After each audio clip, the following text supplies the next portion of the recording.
Assalamualaikum warahmatullahi wabarakatuh. Perkenalkan, nama saya Aprilia Seruni Ratnasari. NIM saya 18721501052.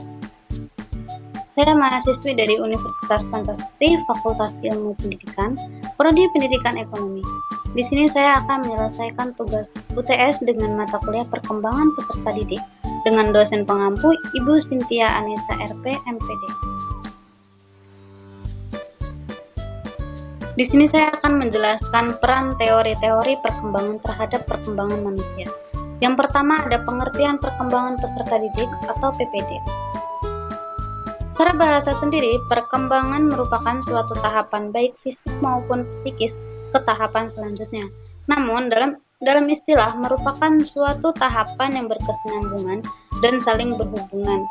Lalu, peserta didik dinamis dan memiliki karakteristik tertentu yang mana hal ini adalah proses alami suatu individu. Yang nomor 2 ada kajian PPD. Dalam pengkajian perkembangan individu ini ada dua istilah yang sering muncul. Yang pertama perkembangan atau development, dan yang kedua adalah pertumbuhan atau growth. Istilah perkembangan dititik beratkan pada aspek-aspek yang bersifat psikis atau kualitatif. Sedangkan pertumbuhan dipakai untuk perubahan-perubahan yang bersifat fisik atau kuantitatif. Antara fisik dan psikis ini saling berkaitan dalam menelaah kehidupan manusia. Pertumbuhan dan perkembangan kadang-kadang masih kabur pengertiannya dan sukar dibedakan. Biasanya istilah-istilah itu digunakan untuk menjelaskan adanya perubahan yang bersifat progresif namun sifatnya berbeda. Yang selanjutnya nomor 3 ada pertumbuhan dan perkembangan. Dua istilah yang selalu mengikuti kajian PPD. Panjang rentang kehidupan, semenjak dari masa kehamilan sampai meninggal, manusia selalu mengalami perubahan, baik perubahan dalam bentuk fisik maupun kemampuan mental psikologis. Perubahan-perubahan tersebut terus berlangsung karena terjadi pertumbuhan dan perkembangan pada dirinya. Pertumbuhan dan perkembangan dalam kehidupan manusia merupakan dua sisi mata uang yang menunjukkan gambaran yang berbeda, tetapi merupakan dua hal yang tak terpisahkan. Bahkan kadang dikacaukan pengertiannya. Secara umum, pertumbuhan dan perkembangan dapat diartikan sebagai perubahan yang bersifat progresif dan terus-menerus. Untuk mempermudah pemahaman terhadap dua istilah tersebut perlu disepakati dahulu apa yang dimaksud dengan pertumbuhan dan apa pengertian perkembangan serta hubungan dari keduanya.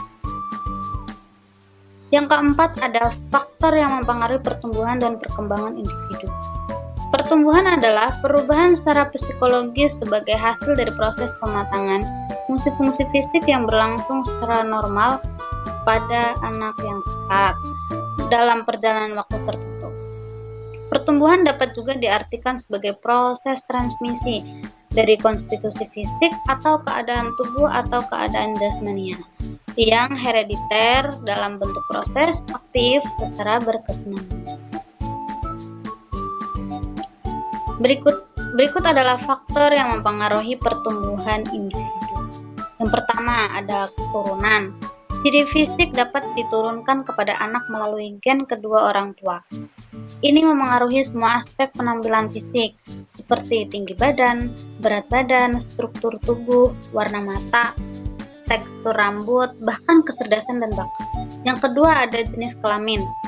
Jenis kelamin anak menjadi faktor utama yang mempengaruhi pertumbuhan dan perkembangan fisik.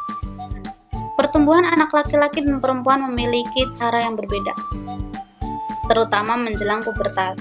Badan anak laki-laki cenderung lebih tinggi dan secara fisik lebih kuat daripada anak perempuan. Namun, anak perempuan lebih cepat dewasa selama masa remaja, sedangkan anak laki-laki dewasa dalam jangka waktu yang lebih lama. Yang nomor 3 ada hormon. Faktor hormon termasuk dalam sistem endokrin dan mempengaruhi berbagai fungsi tubuh anak. Ini diproduksi kelenjar berbeda yang terdapat di bagian tubuh tertentu untuk mengeluarkan hormon yang mengontrol fungsi tubuh. Hal ini sangat penting untuk pertumbuhan dan perkembangan fisik normal pada anak. Yang keempat ada faktor lingkungan. Faktor lingkungan berperan penting dalam perkembangan anak dan mewakili jumlah total rangsangan fisik dan psikologis yang anak terima. Beberapa faktor lingkungan yang memengaruhi perkembangan anak usia dini terkait lingkungan fisik dan kondisi geografis tempat tinggal, serta lingkungan sosial dan hubungan dengan keluarga dan teman sebayanya. Yang nomor 5, ada faktor nutrisi. Nutrisi juga menjadi faktor yang mempengaruhi pertumbuhan dan perkembangan manusia. Hal ini karena makan makanan yang bernutrisi dibutuhkan tubuh untuk membangun dan memperbaiki dirinya sendiri. Kekurangan nutrisi dapat memicu gizi buruk yang berdampak buruk pada tumbuh kembang anak. Namun, makan yang berlebihan dapat memicu obesitas dan gangguan kesehatan dalam jangka panjang seperti diabetes dan penyakit jantung. Yang keenam, ada faktor status sosial ekonomi. Kondisi status sosial ekonomi keluarga dapat menentukan kualitas pertumbuhan dan perkembangan anak. Belajar di sekolah yang lebih baik dan lebih mahal memiliki manfaat dalam jangka panjang. Keluarga yang berkecukupan juga dapat memberikan pendidikan yang lebih baik untuk anak-anak dan memberikan bantuan khusus jika anak-anak membutuhkannya.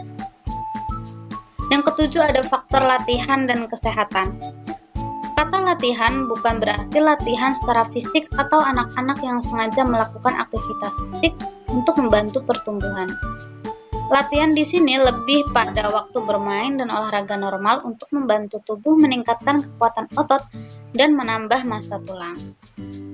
Yang nomor 8, ada pengaruh keluarga.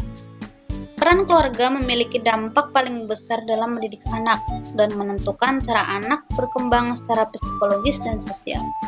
Terlepas dari apakah anak dibesarkan oleh orang tua, kakek nenek, atau pengasuh, anak membutuhkan cinta, perhatian, dan kesopanan dasar agar anak berkualitas.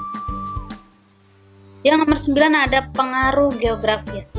Tempat di mana anak tinggal juga memiliki pengaruh yang besar terhadap anak-anak nantinya. Misalnya, sekolah, lingkungan tempat tinggal, komunitas, dan teman sebaya merupakan faktor yang mempengaruhi pertumbuhan dan perkembangan anak dalam aspek sosial. Yang terakhir atau yang ke-10, ada pembelajaran. Belajar lebih dari sekedar sekolah, karena juga berkaitan dengan membangun anak secara mental, intelektual, emosional, dan sosial, sehingga anak aktif sebagai individu baik dalam masyarakat. Hal ini membantu perkembangan pemikiran dan anak bisa mencapai kedewasaan. Mungkin hanya itu saja materi yang dapat saya sampaikan, kurang lebihnya mohon maaf. Akhirul kalam, wassalamualaikum warahmatullahi wabarakatuh.